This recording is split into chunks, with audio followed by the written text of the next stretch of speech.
Mesdames et messieurs, bonjour et bienvenue pour cette nouvelle édition de Midi au Caire pour ce dimanche, le 3 novembre 2024. On commence tout de suite avec cette information. Une source bien informée a indiqué que l'Égypte poursuit ses efforts de médiation entre Palestiniens et Israéliens afin de restaurer l'accalmie dans la bande de Gaza et d'autoriser l'acheminement des aides humanitaires au secteur. D'autre part, un responsable du sécurité a souligné que le Hamas refuse la division des négociations de crainte que le côté israélien reprenne ses frappes une fois que les otages sont libérés. La même source a annoncé le lancement au Caire des réunions de Fatah et de Hamas sur le dossier de la bande de Gaza, ajoutant que les deux mouvements palestiniens ont fait preuve de souplesse et de positivité en ce qui concerne la création de la commission chargée de la gestion des affaires du secteur. Le responsable sécuritaire a d'autre part affirmé que l'Égypte déploie des efforts intensifs afin de faire reprendre les négociations suspendues depuis juillet dernier, soulignant que la communauté internationale soutient les efforts égyptiens en faveur d'un cessez-le-feu dans la bande de Gaza. Et nous passons à autre chose, chers téléspectateurs. Le ministre des Affaires étrangères, de l'immigration et des expatriés égyptiens, Dr Badr Abdelghati, a contacté son homologue koweïtien, Abdullah Al-Yahya. La conversation a porté sur l'ensemble des relations bilatérales entre les deux pays frères. Abdelghati a valorisé le rythme de développement des relations égypto-koweïtiennes d'une manière qui constitue un axe pour la promotion de la coordination et des concertations. Les deux ministres ont échangé les points de vue concernant l'agression israélienne contre la bande de Gaza et les efforts égyptiens visant à parvenir à un cessez-le-feu. Et lors d'un long débat au siège du journal Al-Ahram, le ministre des Affaires étrangères, de l'immigration et des expatriés égyptiens, Dr Badr Abdelghati, a souligné l'importance cruciale du rôle des penseurs et des leaders de l'opinion publique dans l'accroissement de la sensibilisation aux questions de la politique extérieure. Ceci est intervenu dans un contexte d'instabilité régionale sans précédent et de leurs répercussions directes sur la sécurité nationale égyptienne. Le débat a été marqué par des échanges sur les évolutions et leurs impacts sur les intérêts égyptiens, avec un partage d'idées et d'évaluations concernant les défis auxquels font face les relations régionales et internationales. Et le Premier ministre, Dr Moustapha Madbouli, a inspecté samedi plusieurs projets financés par le Fonds de développement urbain, dont le projet de construction d'un complexe d'ateliers et artisanaux et de logements alternatifs dans la région du nord des artisans à Doueka, dans le gouvernorat du Caire. Il était accompagné de Dr Ibrahim Saber, le gouverneur du Caire, et de l'ingénieur Khaled Sadiq, président du Fonds de développement urbain. Lors de cette visite, le Premier ministre a réaffirmé l'engagement de l'État envers le développement industriel, soulignant que ces projets dans la région du nord des artisans à Doueka ont été initiés sur les instructions du président de la République Abdel Fattah el-Sisi. L'objectif est de collaborer avec l'autorité militaire de Jenir et le gouvernorat pour transformer les zones informelles en espaces de services complets pour les citoyens.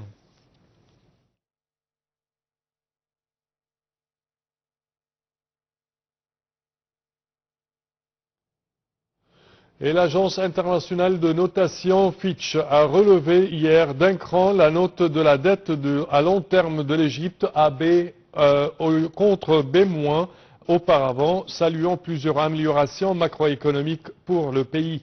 Je cite, « Les finances extérieures de l'Égypte ont été soutenues par plusieurs programmes et investissements, dont ceux du FMI », c'est ce qu'a souligné l'agence de notation Fitch dans un communiqué. Le FMI a octroyé à l'Égypte en mars 5 milliards de dollars de prêts supplémentaires après un prêt de 3 milliards de dollars fin 2022 et a en contrepartie exigé des réformes de grande envergure. Fitch a ainsi souligné l'amélioration des paramètres politiques, notamment une plus grande flexibilité du taux de change et des conditions monétaires plus strictes.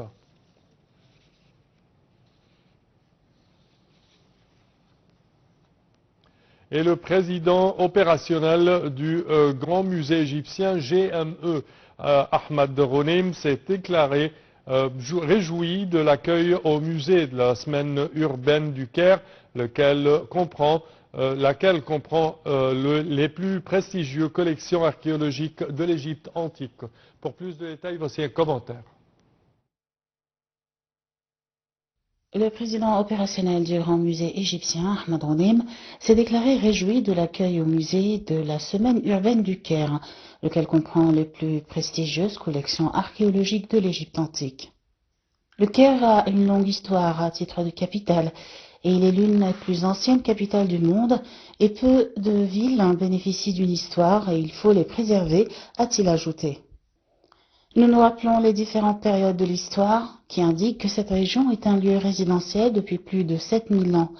La construction des pyramides nous a inspiré la conception de ce musée, a-t-il dit, dans son allocution prononcée lors de la semaine urbaine du Caire tenue au Grand Musée égyptien, et cela en marge du 12e Forum urbain mondial.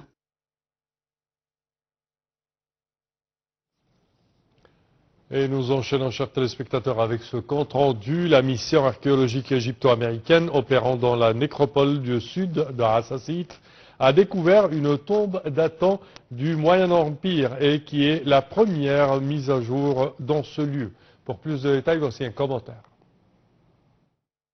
La mission archéologique égypto-américaine opérant dans la nécropole du sud de Hassassit a découvert une tombe datant du Moyen Empire, la première mise à jour dans ce lieu. La tombe contient un ensemble de sépultures intactes selon un communiqué du ministère du Tourisme et des Antiquités publié le 1er novembre. Lors des travaux de nettoyage de la partie sud de la tombe de Karabsken, remontant à la XVIIe dynastie, un ensemble unique de pièces a été également découvert. Il s'agit de squelettes d'hommes, de femmes et d'enfants. Leur présence indique qu'il s'agissait d'une tombe familiale remontant aux 8e et 9e dynasties pharaoniques. El-Hassasif est une nécropole située à l'ouest de Thèbes ou Luxor, qui contient des dizaines de tombes privées de nobles et de hauts fonctionnaires, remontant au Moyen Empire et au début de la Basse Époque. Les tombes les plus majestueuses datent de l'époque tardive. Parmi les pièces les plus remarquables découvertes furent un collier serti de 30 perles cylindriques en améthyste et en agate, avec un pendentif en forme de tête d'hippopotame. La mission a également découvert un ensemble de colliers, de bracelets, de bagues et de ceintures en agate rouge et en faïence bleuâtre et verdâtre, ainsi que des pendentifs en forme de tête de serpent, tous en bon état de conservation. En outre, plusieurs lingots en cuivre et une petite statue en faïence bleue et verte ont été découverts. Environ 4000 perles d'argile ont également été trouvées. Une table d'offrande carrée entourée de reliefs représentant une tête de taureau, une miche de pain et d'autres offrandes a également été découverte. Les fouilles se poursuivront pendant les prochaines saisons pour révéler les secrets de cette nécropole.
حتى في بلدنا حكاية مستنياك. روح عيشها وصورها على هاشتاج This is Egypt وخلي العالم يعرفها زي ما انت شايفها.